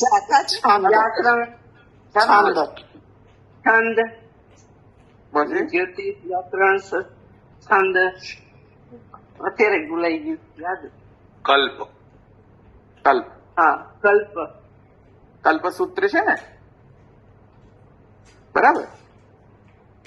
આટલાથી એનાલિસિસ કરીને અર્થ કરો. એમાં વ્યાકરણ નિરુક્ત નિઘંટુ જે છે એ અર્થને રક્ષા કરે છે. અર્થની રક્ષા કોણ કરે? સાચો અર્થ કરી રહ્યા છે એમાં સોટી કોણ મારે? એ ખોટો અર્થ કર્યો. અર્થ રક્ષા કોણ કરે? વ્યાકરણ નિઘંટુ નિરુક્ત. હા, તો એ પ્રમાણે અર્થ કરો. સમજ્યા? તો એ રીતે અહીંયા અર્થ કરવાની આખી પ્રોસેસ છે. હવે આગળ જઈએ. સો હવે એમ કહે છે કે ગીતા શું છે? ધવલભાઈ પેલો મૂર્તમ શબ્દ વાપરે ને, શું? એ શબ્દ વાપરે ને મૂર્ત શબ્દ વાપરે ને તમે, મૂર્તન. હા, મૂર્તન. હા, તો એ ક્યાંથી આવ્યું? એ ઉપનિષદની શ્રુતિ છે, તૈત્રીય ઉપનિષદની. સોરી, કઈની શ્રુતિ ભૂલી ગયા. છાંદોગ્યની. દ્વેવાવ બ્રહ્મણો રૂપે મૂર્તંચ અમૂર્તંચ મૂર્તંચૈવ અમૂર્તંચ મર્ત્યંચ અમૃતંચ સ્થિતંચ યચ્ચ સચ્ચ. એટલે એનો અર્થ ભાષાંતર સમજો. બ્રહ્મના બે રૂપ. દ્વેવાવ બ્રહ્મણો રૂપે, બે રૂપ બ્રહ્મના. કયો? મૂર્ત અને અમૂર્ત. અમૂર્ત અને મૂર્ત. મર્ત્ય અને અમૃત. સમજ્યા? સચ્ચ સત અને ત્યત. તો ખ્યાલ આવી અર્થ અને તત્, પણ પેલામાં ખ્યાલ નહીં આવ્યો. મૂર્તમ ને અમૂર્તમ એટલે શું? મૂર્ત એટલે વિથ નેમ, ફોર્મ, ફંક્શન. એને મૂર્ત કહેવાય. જેના નામ, રૂપ, ગુણ, કર્મ હોય એ મૂર્ત. સમજ્યા? હા. હવે ક્વેશ્ચન શું આવે છે જુઓ, કે જો હવે બ્રહ્મ જે છે એ મૂર્તંચ હોય, એટલે મૂર્ત હોય, એટલે કે એના નામ, ગુણ, રૂપ, ગુણ, કર્મ બધું હોય, એ તો આપણા જેવા થઈ ગયા મારા વાલા. મનુષ્ય જેવા થઈ ગયા. નહીં કે મારા વાલા? એ તો અલૌકિક છે, પણ આપણે તો લૌકિકમાં. લૌકિક અને અલૌકિકમાં શું ફરક? રૂપ અને નામમાં. કેમ? એમની તો એ નામ પ્રમાણે, ગુણો પ્રમાણે એમની બધી જે લીલાઓ કરી છે, આપણે કેવી લીલાઓ કરીએ છીએ, તો એ પ્રમાણે એમના તો નામ રૂપની ગુણ થયા ને. પણ હું ગોરો બની જાઉં, ધવલ નામ છે મારું, એટલે તો મારું નામ એ સાર્થક થઈ જાય, અલૌકિક થઈ જાય.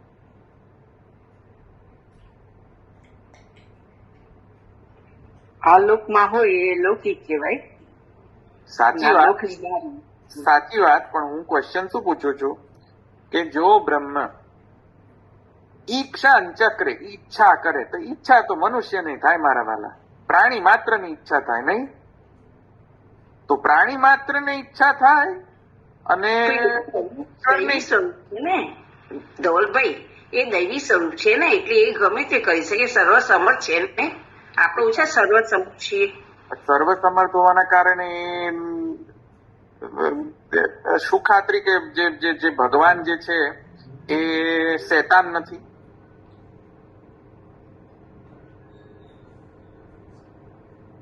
શેતાન તો છે જ ને, એ તો આપેલું જ છે ને. શેતાન તો છે જ પ્રભુ. શેતાન ન હોત તો બધું થત જ નહીં ને. તો પછી પ્રભુને આપણે શૈતાન કહો, તારે પ્રાકૃત ગણો, અસુર ગણો.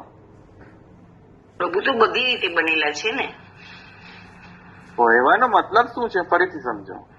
વાત સાચી જ્યોત્સનાબેન, પણ હું અત્યારે પૂર્વ પક્ષી બની રહ્યો છું, એટલે તમારા કોઈ પણ આર્ગ્યુમેન્ટનો હું પછી તમને પ્રતિકાર કરીશ. તો હવે હું પૂર્વ પક્ષી. હવે મને એમ કહો કે ભગવાન જો ઈચ્છા કરે તો ભગવાન કહેવાય. ભગવાનને શાની ઈચ્છા થાય છે? કાંઈક વસ્તુ પોતાનામાં ઘટતી હોય તો કાંઈક બીજી અન્ય વસ્તુ લેવાની ઈચ્છા થાય. પોતે આપત કામ ન હોય તો કામી બને. તો ભગવાનને શાની ઈચ્છા થાય છે? તો ભગવાન કેવાય. ઈચ્છા થાય તો ઈચ્છા ચક્રે. ઇન્ફાઇનાઇટ. નહીં તો આ દૈવી જીવન હોલ્ડ ઓન. દૈવી જીવન ઉદ્ધાર કરે, સૃષ્ટિનું સર્જન કરે, બધું એમને કરવાનું છે ને. ના, લોજિક જ નથી. આ તો ઇલોજિકલ રિસ્પોન્સ છે. ફરીથી સમજો, સમજીને રિસ્પોન્ડ કરો. ફરીથી હું તમને કહું, સ ઈક્ષાન ચક્રે અને રમતે ન રમતે. તો શાની રમવાની ઈચ્છા થાય છે? રમવાની ઈચ્છા લૌકિક માણસોને થવી જોઈએ. ભગવાનને શાની રમવાની ઈચ્છા થાય? ભગવાન તો આપ્તકામ છે. રમવાની ઈચ્છા થાય છે જ કેમ? આપ્તકામ છે. આપ્તકામ એટલે સમજો કોઈ આપ્તકામ એટલે એને કોઈ પણ અન્યની આવશ્યકતા હોય નહીં. પોતાનામાં જ પરિપૂર્ણતમ છે. પૂર્ણ કામ છે, આપ્તકામ છે, પૂર્ણ જ છે. તો જે પૂર્ણ હોય એને ઈચ્છા કરવાની જરૂર. પણ એ જગતમાં આવશે અહીંયા તો લીલા કયા કરે છે? હવે તમે સમજો. જગત બનાવવાની જરૂર જ શું છે મારા વાલા? લીલા માટે. એક મિનિટ, હું જ્યોત્સનાબેન ની સાથે વાત કરી. અત્યારે મારા પ્રતિવાદી જ્યોત્સનાબેન છે. હું શું કહું જ્યોત્સનાબેન, વાત સમજો.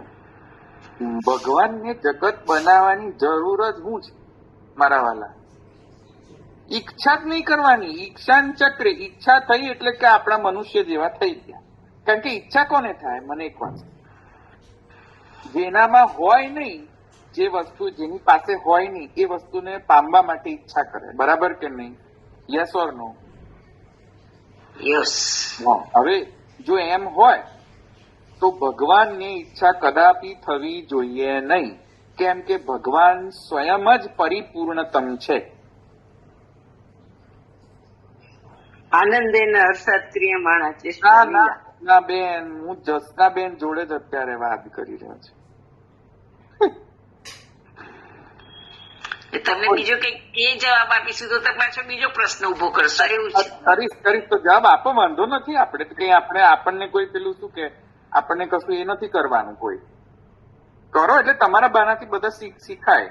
એમને ભૂતલ ઉપર પધારીને બરાબર એમને આ બધી લીલાઓ કરવાની હતી ને એમના સ્વરૂપને પણ ઓળખાવાનું તો હતું જ ને. પણ મારા વાલા જ્યોત્સનાબેન, બીજાને ઓળખાવાની એમને ગરજ શું છે? બીજાને નહીં ઓળખાવું મારે.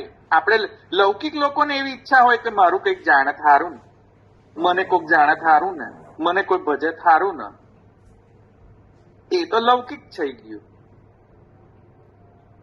મારે ભજાવવાની ही જરૂર હે. એકાંકી ન રમતે એવું કે છે તો એમને આપણી સાથે પણ એમને ક્રીડા કરવી છે ને. અબા સમજો, વાત સાચી તમારી જ્યોત્સનાબેન, પણ એમાં લૌકિકત્વની ગંધ નથી આવતી. રમવાની જરૂર શું કોને પડે રમવાની?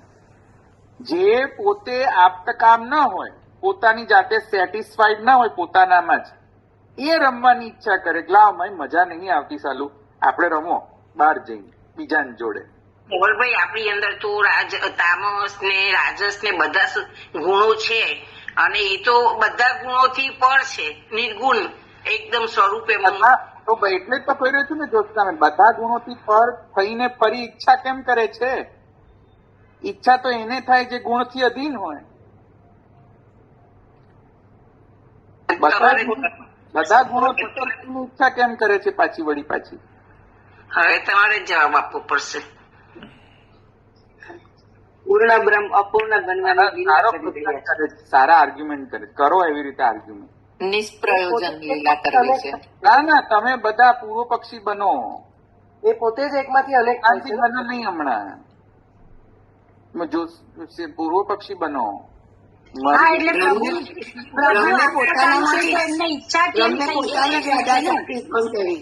બાબા પૂર્વ પક્ષી બનવાનું કહું છું તો સિદ્ધાંતિ બનીને મને કહે છે ભાઈ 1 મિનિટ. ધવલભાઈ વિરુદ્ધ ધર્માશ્રય ના આવે આમાં? અરે 1 મિનિટ મારા વાલા, 1 મિનિટ. હું તમને શું પૂછું છું ને તમે શું જવાબ આપો? હું તમને એમ પૂછું છું કે મારી જોડે થઈ જાવ તમે બધા. હા, એટલે પ્રભુ આપતા કામ છે તો એમને ઈચ્છા કેમ થઈ? એ કેમ થઈ? હા, એ મારી જોડે કોઈક આવો ને મારી જોડે. હા, એ તો પ્રશ્ન તો સમજી લીલાક્ષ જવાબ આપવાનું શરૂ કર્યું. મારે જવાબ નહીં જોઈતો, મારે પૂર્વ પક્ષ જોઈએ. હજુ તમે બીજી પાટલીમાં બેસીને તમે પ્રશ્ન કરો ભગવાન પર, તો તમને પૂર્વ પક્ષ કે છે ને પૂર્વ પક્ષમાં કે ભગવાન છે શા માટે એની ઈચ્છા થઈ? હા ઈચ્છા નથી. ભવિષ્ય છે તો અગર ઈશ્વર છે, બ્રહ્મ છે, તો આવશ્યકતા જ શું છે ને ઈચ્છા થવાની? આપ્ત કામ હોય તો એને કોઈ શિક્ષા ન થાય ભાઈ. આનંદનું ઉચ્છલન થઈ ગયું છે એમનામાં. હવે આ કોઈ ના ના, સિદ્ધાંત નથી કહેવાનો, સિદ્ધાંત નથી કહેવાનો. સમજાય બરાબર? એક તો આ પૂર્વ પક્ષ આવી શકે ને તમે બધા જે કહી રહ્યા છો કે આપ્ત કામ છે, તો ઈક્ષાન ચક્ર કેમ? જે પૂર્ણ છે એને ઈચ્છા જ ન થવી જોઈએ. ન થવી જોઈએ. જે પૂર્ણ છે એને ઈચ્છા જ ન થવી જોઈએ. આન્સર નહીં જોઈએ તો ભાઈ મારે ક્વેશ્ચન જોઈએ છે. બરાબર? ચલો ફર્સ્ટ ક્વેશ્ચન આ કે જે આપ્ત કામ હોય, પૂર્ણ કામ હોય, એને તો ઈચ્છા ન થવી જોઈએ, ઈચ્છા થવી ન જોઈએ. First question. સેકન્ડ ક્વેશ્ચન બોલો. ચાલો પૂર્વ પક્ષમાં. આત્મારામ છે, આત્મામાં જ રમણ કરનાર હોય એને કેમ એકાકી નરમતે ના હોય? એ તો Perfect. એ જ કહું છું. પરફેક્ટ. જે આત્મરમણ કરતો હોય એને એકાકી રમતે દ્વિતીય ઈચ્છતની જરૂર પડે જ નહીં. જરૂર જ ન પડવી જોઈએ. શાની જરૂર પડતી હોય છે દ્વિતીય ઈચ્છતની? જે સર્વ સામર્થ્ય છે અને નિર્ગુણ પણ છે, તો એને પછી આ બધું હોય જ નહીં ને. એના માટે પછી ઈચ્છા થવી. બરાબર? એ આવી ગયું, પણ એ પોઈન્ટ આવી ગયો. ચાલો, એટલે આપ્ત કામત્વ ભંગ થાય છે અહીંયા. બીજો શાનો ભંગ થાય છે? આપ્ત રમણત્વનો ભંગ થાય છે. બરાબર? ચાલો પછી બીજા શું પ્રોબ્લેમ આવી શકે છે ઈશ્વર ઉપર, બ્રહ્મ ઉપર? જો ઈક્ષાન ચક્ર કન્સિડર કરીએ તો બોલો. બ્રહ્મે બીજાની નહીં પોતાનામાંથી જ શક્તિ ઉત્પન્ન કરી. બાબા અરુણાબેન, પૂર્વ પક્ષી બનવાનું કહું છું તો તમે સિદ્ધાંતિ કરો છો. પૂર્વ પક્ષી એટલે કે ઓપોઝિટ પાર્ટીમાં બેસો. બરાબર? ધવલભાઈ, એટલે ઈચ્છા થઈ તો એને બ્રહ્મ જ ન કહેવાય ને. જો બરાબર, જે ઈચ્છા થાય એ બ્રહ્મ જ ના ગણાય. બરાબર બોલ્યા. આગળ બોલો. ચાલો વિચારો બસ. નિરપેક્ષ અને શેની અપેક્ષા? હા, શાની અપેક્ષા? નિરપેક્ષ છે ભગવાન તો. શાનો ઈચ્છા થઈ જાય છે? શાની દ્વિતીયમાં ઈચ્છા થઈ જાય છે? શાનું રમણ કરવાની ઈચ્છા થાય છે? ના થવી જોઈએ. આગળ બીજા કોઈ પ્રોબ્લેમ આવે છે બ્રહ્મ ઉપર? બોલો. નિષ્કામ છે છતાં આવા લટકા કરવાની શી જરૂર છે? કિશોરીબેન, બરાબર લાવ્યા તમે. બરાબર ને? કે નિષ્કામ આપ્ત કામ છે અથવા નિષ્કામ છે, તો પછી કામયત કરવાની કઈ જરૂર નથી. તમે નિરંકાર ધર્મ વિશે શબ્દ વાપર્યો ને તમે. હા, હવે એક બહુ મોટો બીજો પ્રોબ્લેમ આવે છે. એ કોઈને મળ્યો કે નહીં? ચલો, એક બીજો બહુ મોટો પ્રોબ્લેમ રહી ગયો છે. એ પૂર્ણ કામ છે ને, પૂર્ણ આવી ગયું. પછી બીજો પૂર્ણાનંદ છે તો રમણ કરવાની જે ચાલો, એ પણ પૂર્ણાનંદ છે તો રમણ કરવાની ઈચ્છા તો આવી જ ના જોઈએ. પછી બીજું નિરાકૃત છે. એ નિરાકાર છે, સાકાર કેમ થયા? જે નિરાકાર બ્રહ્મ છે એને સાકાર થવાની શી જરૂર? એ તો આવી ગયું. પૂર્ણ કામ સેમ ટુ સેમ જ છે બધું. આપતા કામની અંદર જ સમાવેશ થઈ જશે. તો દ્વિ થવાની કેમ ઈચ્છા? સદ્વિત્યમ બે થવાની ઈચ્છા કે તો એક છે, એકમાંથી પણ આ લઈ શકે તો બે કેવી રીતના થઈ શકે? વાય એટલે શા માટે સદ્વિત્યમ એટલે બે કેમ થયા? ન રમતે બરાબર છે, દસમાં દેખાઈને રમતે, પણ શા માટે બે થયા? અહીંયા દ્વિતીયમ જે છે ઉપલક્ષણ વિધિથી સમજવાની જરૂર છે. એટલે બહુવિધ, બહુશ્યામ એવી રીતે સમજો. બે નહીં, ઉપલક્ષણ વિધિથી સમજી જવાનું. અહીંયા બે એટલે નોટ લિટરલી ટુ. અન્ડરસ્ટેન્ડ. બહુશ્યામ છે, બહુશ્યામ અર્થ લઈ લે. હા, બોલો. બીજો કોઈ મોટો પ્રોબ્લેમ રહી જાય છે હજુ પણ. એ કોઈના ધ્યાનમાં આવ્યો છે કે નહીં? જોવો. ચાલો, બોલો બોલો, વિચાર કરો કયો મોટો એક પ્રોબ્લેમ આવી રહ્યો છે. જો ઈક્ષાન ચક્ર કહે તો પ્રોબ્લેમ છે.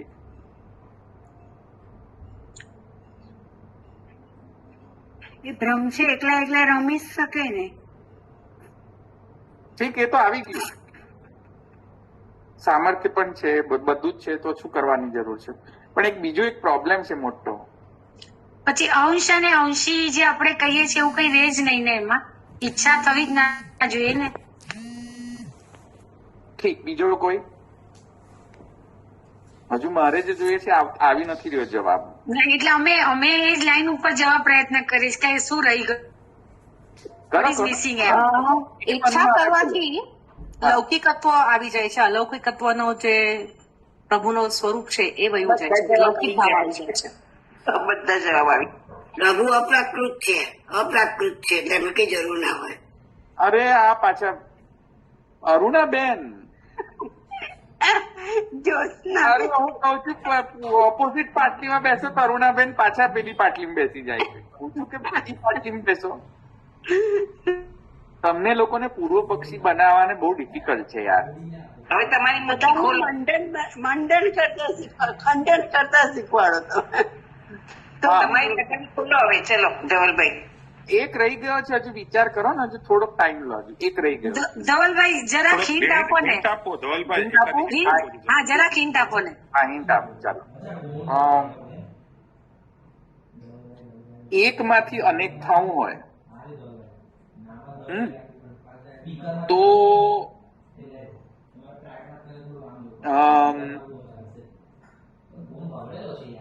બોડી વગરનો કોઈ માણસ હોય તો એક માંથી અનેક થાય.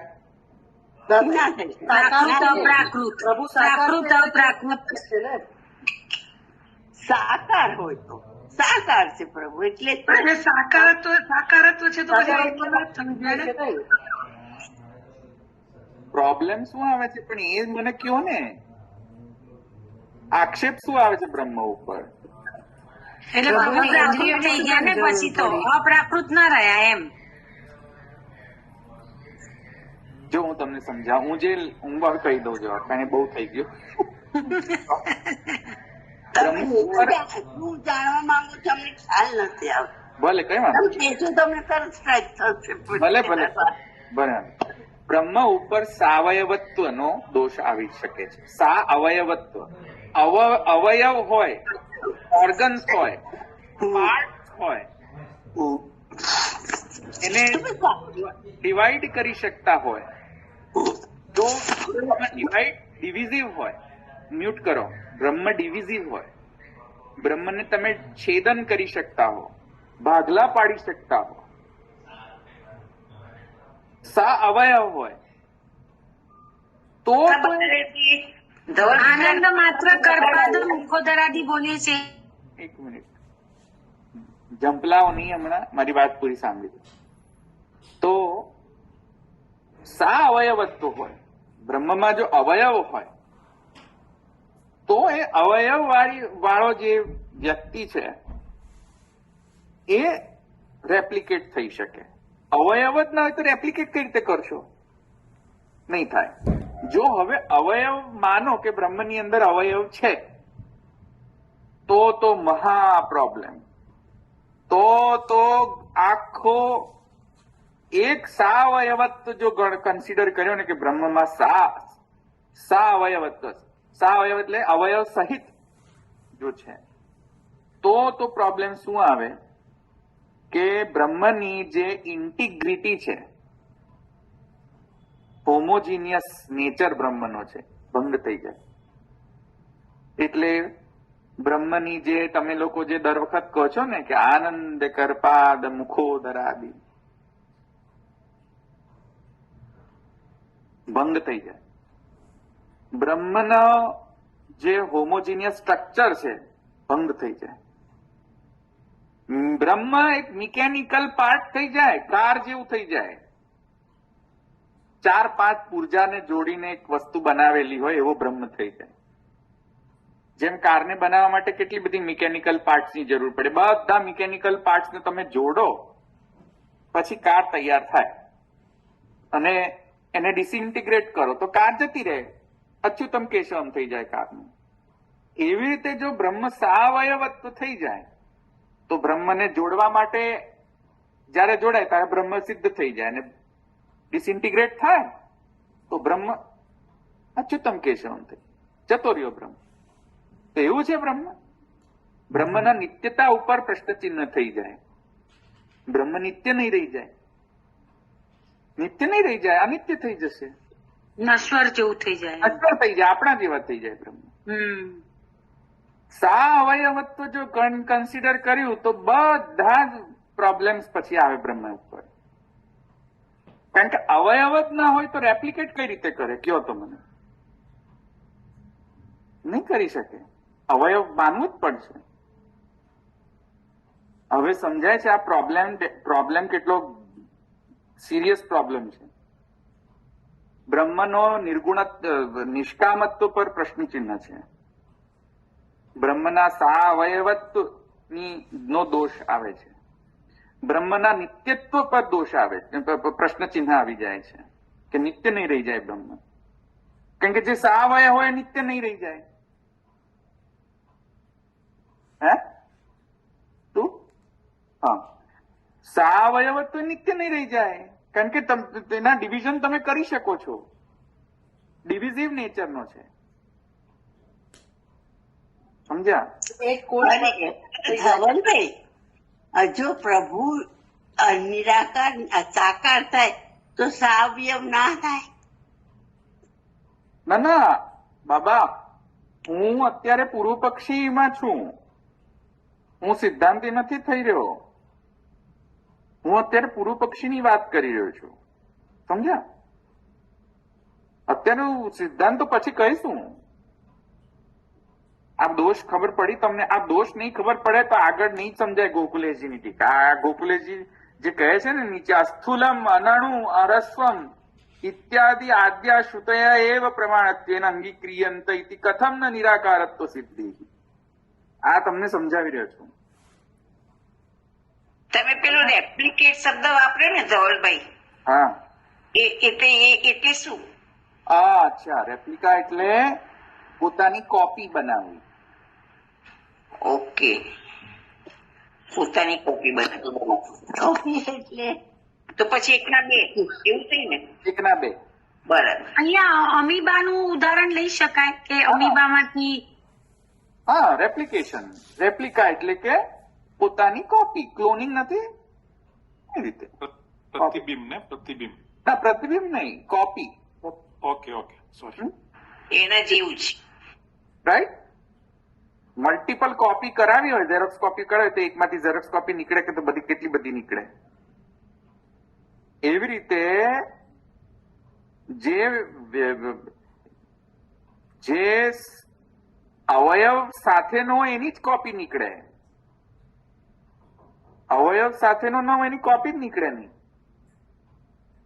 તો સા અવયવ જે છે એના કારણે અનિત્યતાનો દોષ આવે છે અને એના કારણે નિત્યત્વ જો જતો રહે તો બ્રહ્મ નહીં રહી જાય. તો સાકાર બ્રહ્મવાદને એક્સેપ્ટ કરો તો પ્રોબ્લેમ છે બધા. શૈક્ષાન ચક્રે. ધવલભાઈ, બીજી લિંક માંથી કોઈ કંઈક કહેવા માંગે છે. હા, બોલો બોલો. હા, બોલો બેન તમે. એકો રમતીના એ વાક્ય આવી શકે ને અંદર પેલું ઠાકોરજી એકમાંથી અનેક થાવ પછી એમનું સ્વરૂપ બીજા પ્રગટ કરે અને પછી મને એમાં લીન થઈ જાય, આવી શકે છે? બધા જ આવી શકે, પણ આ ક્વેશ્ચન હું સિદ્ધાંત નથી કહી રહ્યો અત્યારે. હું સાકાર બ્રહ્મવાદ ના વિરોધમાં કયા કયા આર્ગ્યુમેન્ટ્સ પૂર્વ પક્ષી પૂછી શકે છે એ હું તમને સમજાવી રહ્યો છું. તમને જો વિરોધ ઓપોઝિટ પાર્ટી, વિરોધ પક્ષની પાર્ટી નો સ્ટેન્ડ ખબર હોય તો તમે તમારા થિયરીને પ્રોપરલી ડિફેન્ડ કરી શકશો. તમે જો વિરોધ પક્ષના આર્ગ્યુમેન્ટને સમજશો જ નહીં તો તમે તમારા વાદને બરાબર રીતે સમજાવી નહીં શકો. એટલા માટે હું સમજ્યા? એટલે બ્રહ્મ જો સા અવયવ છે તો પછી એનું નિત્યતાનું ખંડન થઈ જાય છે. હા, નિત્યતા નહીં રહે. એટલે પછી એ બ્રહ્મ કહેવાય જ નહીં. નહીં કહેવાય. જે બ્રહ્મ નિત્ય ના હોય એ બ્રહ્મ થોડી કહેવાય.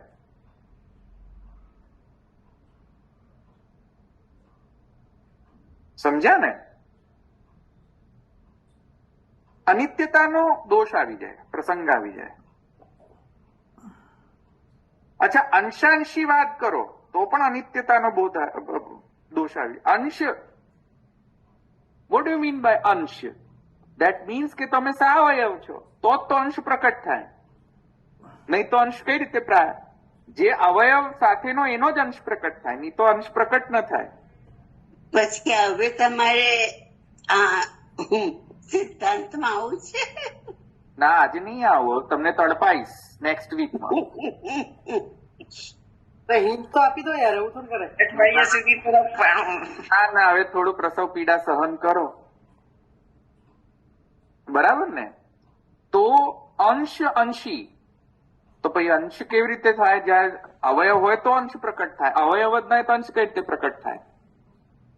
તો સાવયવ તો કન્સિડર કરવું પડે. સાવયવ માનશો તો અનિત્યતા આવી જશે બ્રહ્મ ઉપર, એ તો ન ચાલે. અચ્છા, બીજો પ્રોબ્લેમ એ થાય કે સદ્વિતીયમાં ઈચ્છત, તો વિકાર ઉત્પન્ન થઈ જાય. પોતાના સ્વરૂપમાં ચેન્જીસ, તો પોતાના જ સ્વરૂપમાં ચેન્જ આવે તો અનિત્યતા આવી જાય પાછી. વોટ ડુ યુ મીન કે બહુશ્યામ? બહુશ્યામ એટલે કે પોતાનામાંથી જુદું જુદું પ્રોડ્યુસ કર્યું. તો પોતાનામાંથી જુદું જુદું પ્રોડ્યુસ કર્યું તો બહાર પ્રોડ્યુસ કર્યું કે અંદર પ્રોડ્યુસ કર્યું?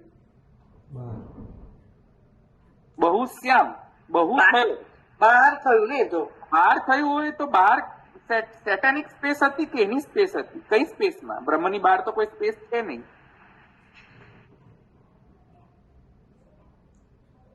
જો બહુશ્યામ બહાર થયા, બ્રહ્મ પોતે બ્રહ્મની બહાર રહીને બહુશ્યામ થયા, તો બ્રહ્મ તો વ્યાપક છે, બધે જ છે. તો બ્રહ્મની બહાર કોઈ એવી સ્પેસ હોવી ન જોઈએ. તો કઈ આગળ બહુશ્યામ થયા? અંદર જ થયા કે બહાર થયા? અંદર. અંદર કહો તો સાવયવત્વ આવી જાય પાછું, વિકાર થઈ જાય. એટલે વિકાર રહિત હોવું જોઈએ, વિકાર રહિત હોવું જોઈએ ને? તો અંદર જો બહુ થયા, અંદરો અંદર જ ગડબડ ગડબડ ગડબડ ગડબડ, તો અંદર અંદર જ જો બ્રહ્મ બહુવિધ થયો તો વિકાર ઉત્પન્ન થયો કહેવાય. અંદર બ્રહ્મની અંદર વિકાર ઉત્પન્ન થયો, તો બ્રહ્મની અંદર વિકાર ઉત્પન્ન થયો તો અનિત્યતાનો દોષ પ્રસંગ આવી જાય કે જ્યાં બ્રહ્મ ચેન્જ થયો ત્યાં અનિત્યતા આવી ગઈ. ચેન્જ તો આવો જ ના જોઈએ બ્રહ્મની અંદર, સ્ટેટિક રહેવો જોઈએ બ્રહ્મ. જો બ્રહ્મ સ્ટેટિક રહે તો બહુવિધ ન થઈ શકે. બ્રહ્મ જો ચેન્જીસ લાવે તો વિકાર ઉત્પન્ન થવાની આપત્તિ આવે. આ સમજો પ્રોબ્લેમ? પૂર્વ પક્ષ સારો છે, સમજવા જેવો છે કે દ્વિતીય થાય મીન્સ તમે જે કીધું અવયવ થી મીન્સ અલગ જ થઈ ગયું. મીન્સ બહુશ્યામ કયો તો પણ એનું ખંડન થાય છે. એટલે જે પૂર્વ પક્ષ હજી કયા હોઈ શકે પૂર્વ પક્ષમાં? ઓર હજુ તો બધા બહુ એક પેલું શું કહેવાય, ઊંટડું નહીં, કે બકરું કાઢતા શું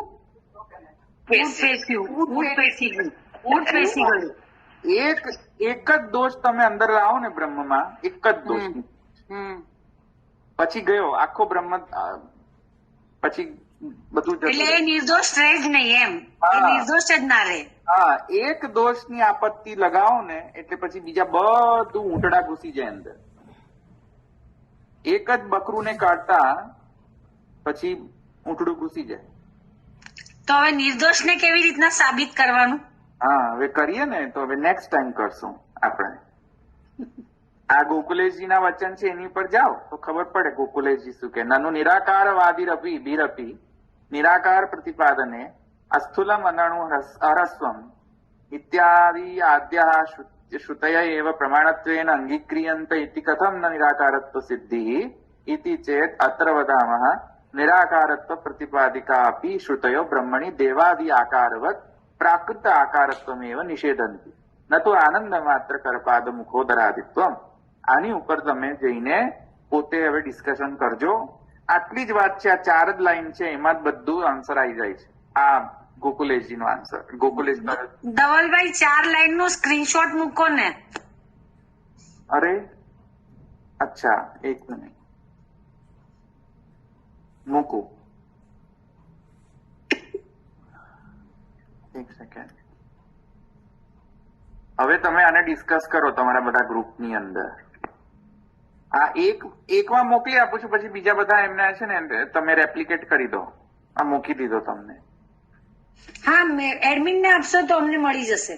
મૂકી દીધો મેં. આણંદ સત્સંગ ગ્રુપ 03 ની અંદર મૂક્યો છે. કોઈ કેને છે ને, કોઈ કેને પછી રેપ્લિકેટ કરી દે ત્યાંથી. ઓકે, હવે ચલો બીજા કોઈ પ્રશ્ન છે કે હું રાખું અહીંયા? રાખું ને અહીંયા કે છે થોડું છે સમય આપણી જોડે? આટલો મોટો પ્રશ્ન તમે મૂક્યો જ છે અમારા બધા માટે. 10 વાગ્યા છે. હા, એટલે તમારા માટે ટાઈમ પૂરો થઈ ગયો હશે કદાચ. હા, એટલે 5-10 મિનિટ છે તો આપણે પ્રશ્નોત્તરી લઈ લઈએ. હવે કોઈને પ્રશ્ન આ સમજવામાં પ્રશ્ન છે? આન્સર ના માનતા હો, આન્સર આપી દે ને, અમારે એક વીક કેમ કાઢવું? ના ના, આન્સર નેક્સ્ટ વીક. હા, ગોકુલેશજી છે ને સવાલ, ગોકુલેશજીની ટીકામાં તમે થોડું ડિસ્કશન કરો તો સમજાશે. પણ તમને પ્રોબ્લેમ ખબર નહીં પડી હોય તો ગોકુલેશજી નહીં ખબર પડે. પ્રોબ્લેમ પ્રસવ પીડા ખબર પડે, પીડા તો થાય છે ને. એક તો ધોલભાઈ નેક્સ્ટ વીક જ કેજો, અમે અમારી રીતના એક્સરસાઇઝ કરીશું. હા, પીડા તો થઈ ને, પણ પીડા નહીં થાય તો નહીં સમજમાં આવે દવા. ના, બરાબર છે, યુ આર રાઈટ. ચાલો, બીજા કોઈ પ્રશ્ન છે? તમે ધવલભાઈ હમણાં કીધું ને કે જે શ્રુતિના વાક્યો છે વાંચી શકાય, સમજી શકાય, એટલે સરળ નથી. કારણ કે એક ખાલી જે તમે ખાલી એક શ્લોક જ કીધો સ ઈક્ષા ચક્રે, હવે એના ઉપર જ કેટલું ડિસ્કશન છે. એમાં પૂર્વ પક્ષમાં કયા કયા વિવિધતા છે, કયા કયા આપણે પૂર્વ પક્ષ લાવી શકીએ એને નેગેટ કરવા માટે. તો રિયલી એક ડિબેટ છે, આ સમજવું જોઈએ. અને જે ગોકુલજી આમાં ગોકુલશ્રીએ સમજાવે છે, જે આન્સર આપે છે, તો એને પણ હવે થોડુંક જોઈએ અમે એનું કેવી રીતના નિરાકરણ છે, શું કહેવા માંગે છે તાત્પર્ય. નેક્સ્ટ વીક ટ્રાય કરશું. ટીકાનો બ્યુટી એ છે ને કે એ લખે છે એકદમ સિમ્પલ, પણ ગહેન છે, ગહેન છે. વાણી એટલી સિમ્પલ છે ગોકુલેશજીની, એમ એકદમ શીરાની જેમ અંદર જતી રહે.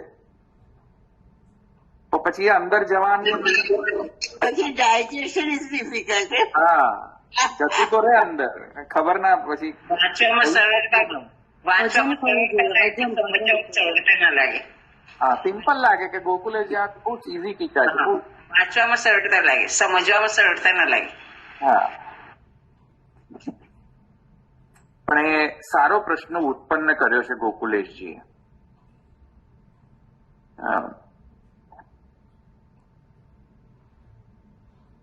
ઓકે, બીજા કોઈ?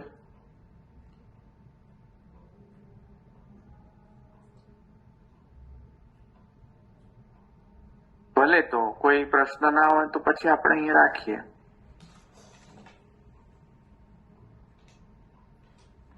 નેક્સ્ટ વીક પણ કદાચ તમારે વેઇટ કરવું પડશે, કારણ કે નેક્સ્ટ વીક છે ને હું ટ્રાવેલ કરીશ પાછું. તો તમે તે વીકમાં હું કદાચ મને સમય ના મળે, કારણ કે હું ટ્રાવેલ કરીને થાકી ગયો કદાચ, તો તમારે 2 વીક વેઇટ કરવું પડશે. નહીં તો તમે આ ટીકા વાંચશો તો તમને સ્ફૂટ થઈ જશે. બરાબર, બુધવારે લઈ લેજો ને તમે. હા, એવું. લઈ લેજો. હા, ભલે, તો બુધવારે લઈ લઈશું આપણે, વાંધો નથી. ભાવેશભાઈ લઈ લેશે, બરાબર. હા, રવિવારે તો રાખશું. પીડા લાંબી નહીં ચાલે. તમારી આ પીડા લાંબી નહીં ચાલે, પછી 2 દિવસમાં રિઝલ્ટ મળશે. નિરાકરણ થઈ જશે. આઈ નો એક કામ કરો, તમે હોમવર્કમાં લઈ આવો મને, તમે આનો જવાબ તમે જાતે શોધીને લાવો. Okay done. મને રેમ્બલિંગ નહીં જોઈએ. રેમ્બલિંગ એટલે અહીંયા તૈયા પેલું રેમ્બલિંગ ગુજરાતીમાં શું કહેવાય? હા, રેમ્બલિંગ ને શું કહેવાય ગુજરાતીમાં? ભટકવું. હા, જ્યાં ત્યાં પ્રશ્નના અનુરૂપ જ જવાબ જો મને. આડું ભટકવાનું નહીં, એમ આડું ના ભટક. આડું ભટકશો નહીં, જુદું જુદું નહીં બોલતા. રેમ્બલ નહીં થતા જુદી જુદી જગ્યાએ. સીધો પિન પોઈન્ટ આન્સર આપવાનો કે કેમ. To the point answer. હા, એટલે ક્વેશ્ચન એ છે, જો તમે લખી રાખો પછી મને એના ટુ ધ પોઈન્ટ જ આન્સર આપજો. બ્રહ્મ જો ઈચ્છા કરે તો એનો આપ્તકામત્વ ભંગ થાય છે. એનો જવાબ કેવી રીતે આપ્તકામત્વ ભંગ થતો નથી એનું જસ્ટિફિકેશન તમારે આન્સરમાં લઈને આવવાનું. અને એની અંદર નહીં સ્વબુદ્ધ્યા પરિકલ્પિત. હા, મને થયું એટલે મેં કહી દીધું મારા વાલા, એમ નહીં. અંદર રેફરન્સ લઈ આવવાનો શ્રુતિનો. એક શ્રુતિનો રેફરન્સ તો જોઈએ મિનિમમ. એક શ્રુતિનો રેફરન્સ જવાબની અંદર. એટલે આપતકામ થાય છે અને નથી થતું, બે રીતનું એમ. એ તમારો જવાબ તમારે જાતે જવાબ શોધવાનો. એ તો બરાબર છે, પણ તમે પ્રશ્ન એ રીતે આપ્યો ને એમ. હા, એટલે પહેલો પ્રશ્ન એ છે કે જો બ્રહ્મ ઈક્ષણ કરે એટલે કે ઈચ્છા કરે તો એનું આપ્તકામત્વ ભંગ કેમ નથી થતું? તો પણ કેમ નથી થતું? બરાબર. આ એક પહેલો. જો બ્રહ્મ એકમાંથી બહુવિધ થાય તો એનો સાવયવત્વ કેમ નથી આવતું? અને જો સાવયવત્વ આવે તો એની નિત્યતાનો ભંગ કેમ નથી થતો? ક્વેશ્ચન લખ્યો? ફરીથી લખાવો ને જરા બીજું. સાવયત્વ શું કીધું તમે?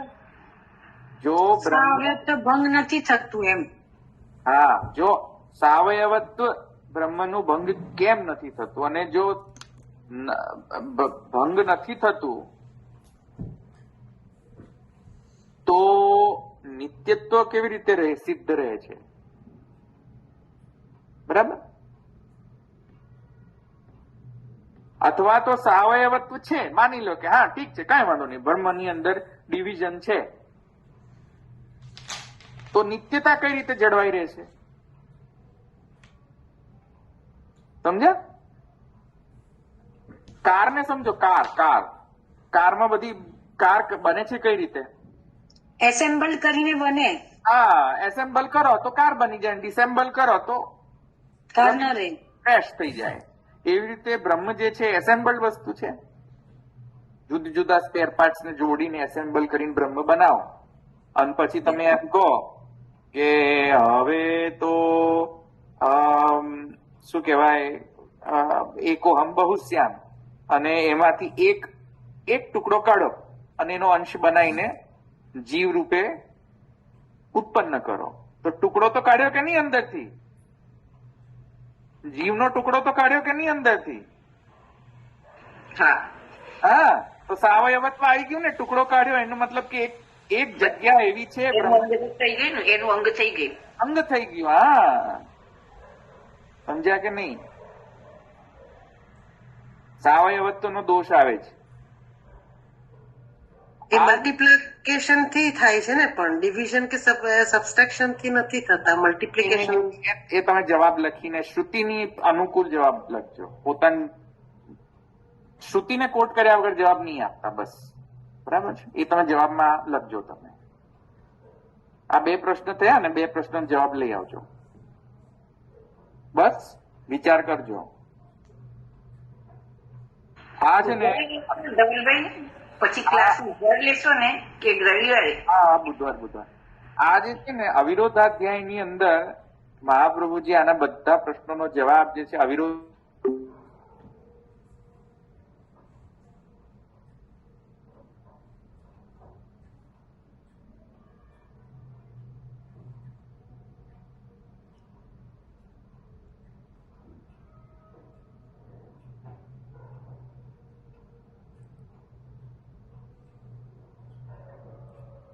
આખી લાઈન જ જતી રહી કે શું? આખી લાઈન જ બધા જ ઓલા થઈ ગયા હતા, નીકળી ગયા હતા. Oh my E God. જોઈ ખબર નહીં, એટલે જે એડમિન ના ના ડિસમિસ મને જાતે બંધ થઈ ગયું, ખબર નહીં શું થયું, મારો મોબાઈલ હાથમાં જ છે. મને બધા જ નીકળી ગયા હતા અંદરથી. ઓહો હો. મેસેજ આવે ફર્સ્ટ ડિસમિસ ધ મીટિંગ. તમે લાસ્ટ સંભળાયું નહીં. ધવલભાઈ લાસ્ટ કીધું રિપીટ કરજો. હા, મહાપ્રભુજીએ અવિરોધાધ્યાયની અંદર અણુભાષ્યના અવિરોધાધ્યાય એટલે કે સેકન્ડ અધ્યાયની અંદર નૈયાયિકોનું ખંડન આ સાવયવત્વ પર બરાબર કરેલું છે. નૈયાયિકોનું ખંડન, વૈશેષિક નૈયાયિક ખંડન. એટલે આ તો ખાલી જસ્ટ ઇન્ફોર્મેશન માટે કહ્યું છે, એ કે તમારે અહીંયા યુઝફુલ નહીં થાય આન્સરમાં. હા ને, આ તો જસ્ટ કહી રહ્યો છું કે નૈયાયિકોનો જે ખંડન જે છે એ આની ઉપર જ કરેલો છે મહાપ્રભુ, આ સાવયવત્વના દોષ ઉપર જ. તમને ખબર જ છે કે નથી જ આવડવાનું, અમને તો કહી દો ને આજે જ. ના ના, ધવલભાઈ એક જ મિનિટ. હા ધવલભાઈ, હા, હમણાં તમે જે મહાપ્રભુજીનું જે રેફરન્સ માટે જે પુસ્તક કે જે બી બોલ્યા ને એ ફરી બોલજો, કારણ કે શું છે કે અહીંયા મીટિંગ ડિલીટ થઈ ગઈ હતી મને લાગે છે, તો બધા વૈષ્ણવને સંભળાયું નથી. તો એ જે તમે મહાપ્રભુજીનું પુસ્તક રેફરન્સ માટે કે કંઈક તમે કીધું ને એ આગળ સંભળાયું નથી, શું કીધું એ કહું આ બધા જોઈન કરતા ને એટલે કહું, પછી આપણે હા હા હા હા એ શું મીટિંગ આખું ડિસમિસ થઈ ગયું હતું કંઈક, એટલે એના કારણે ગ્રુપમાં મૂકી દેજો ને પુસ્તકનું નામ જ, કારણ કે બધા જોઈન્ટ નહીં થઈ શકે પાછા. વાત કરીને અનુભાષ્યની વાત કરી. પણ એ તમે રેવા દો, કઈ વાંધો નહીં, ચાલશે. મેં ખાલી એટલું જ કહ્યું હતું કે અણુભાષ્યમાં દ્વિતીય અધ્યાય અવિરોધાધ્યાય એની અંદર નૈયાયિક અને વૈશેષિક નું ખંડનમાં આ આર્ગ્યુમેન્ટ આપેલા છે મહાપ્રભુજી. પણ એનામાં